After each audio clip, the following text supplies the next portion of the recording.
సిద్దిపేట జిల్లా గజ్వేల్ నియోజకవర్గం జగదేవ్పూర్ మండలంలోని దౌలాపూర్లో మంత్రి కొండా సురేఖ, మాజీ ఎమ్మెల్యేలు నర్సారెడ్డి, మైనంపల్లి హనుమంతరావు సుడిగాలి పర్యటనలో పాల్గొన్నారు. మీడియా సమావేశంలో మంత్రి కొండా సురేఖ మాట్లాడుతూ, బీజేపీ ప్రభుత్వం గత 9 సంవత్సరాల పాలనలో తెలంగాణకు నిధులు ఇవ్వలేదు, ఉపాధి కోసం కంపెనీలను వేయలేదు, ఒక రాముని దేవుణ్ణి పెట్టి ఓట్లు అడగడం సిగ్గుచేటు అని, నా రాజకీయ జీవితంలో దేవుని పేరు చెప్పి బీజేపీ ఓట్లు అడగడం మొదటిసారి చూస్తున్నానని, మళ్ళీ బీజేపీ గెలిస్తే అన్ని ప్రైవేటీకరణ చేసి అని అంబానీ, అదానీలకు కాంట్రాక్టులు ఇచ్చి కమిషన్ తీసుకుంటారని అన్నారు.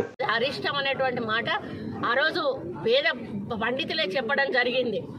అటువంటి పద్ధతిలో చేయడం వలన దేశానికి అరిష్టం జరుగుతుందని చెప్పారు. అయినా కూడా ఆయన స్వార్థం కోసం, ఎలక్షన్ల కోసం ఈరోజు ఒక డ్రామా క్రియేట్ చేశాడు. కానీ చతికిల పడ్డాడు. ఈరోజు నార్త్ సైడ్ మొత్తంగా బీజేపీకి వ్యతిరేకంగా ఓట్ బ్యాంకు ఉంది అని పడింది అని తెలిసిపోయి ఇప్పుడు దక్షిణాది రాష్ట్రాల మీద పడి మరి తెలంగాణ మీద ఎక్కువ ఫోకస్ పెట్టి ఇక్కడ ఎక్కువ సీట్లు గెలవాలని చెప్పి బాగా ప్రయత్నాలు చేస్తూ ఉన్నారు. ఒక్కరి తర్వాత ఒక్కరు ఇక్కడ మీటింగులు పెట్టి ప్రజల్లో ఏదో వచ్చిరాని మాటలు నూరిపోసి ఈరోజు ఓట్లు దండుకోవాలని చూస్తున్నారు. నేను ఒక్కటే అడుగుతా ఉన్నాను, ఈ 9.5 సంవత్సరాల కాలంలో బీజేపీ ప్రభుత్వము తెలంగాణకు ఏ ఒక్క కంపెనీ కానీ, ఏ ఒక్క ఫ్యాక్టరీ కానీ ఏదైనా ఇచ్చిన దాఖలాలు ఉన్నాయా అని చెప్పి అడుగుతా ఉన్నా. ఒక్క ఉద్యోగమైనా కూడా ఇచ్చిన దాఖలాలు ఉన్నాయా అని అడుగుతాను. కేసీఆర్ ఒకలాగా ఉంటే దానికి రెండింతలు మోడీ. ఆయన పెద్దోళ్ళతోటే మాట్లాడతాడు, పేదోళ్ళతోటి మాట్లాడాడు.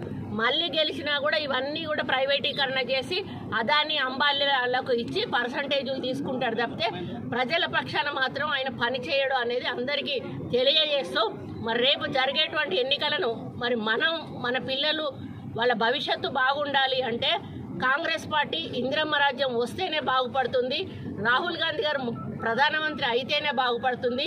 5 గ్యారంటీలు ఆయన ప్రవేశపెట్టారు. ఆ 5 హామీలను కూడా కేంద్ర ప్రభుత్వం నెరవేరుస్తుంది. ఇక్కడ 6 గ్యారంటీలు రాష్ట్ర ప్రభుత్వం నెరవేరుస్తూ ఉంది.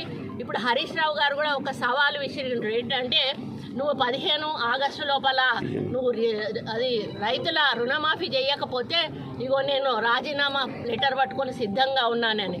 హరీష్ రావు గారు ఈ ప్రెస్ మీట్ నుంచి మీకు చెప్తా ఉన్నాను, మీరు రాజీనామాకు సిద్ధంగా ఉండండి.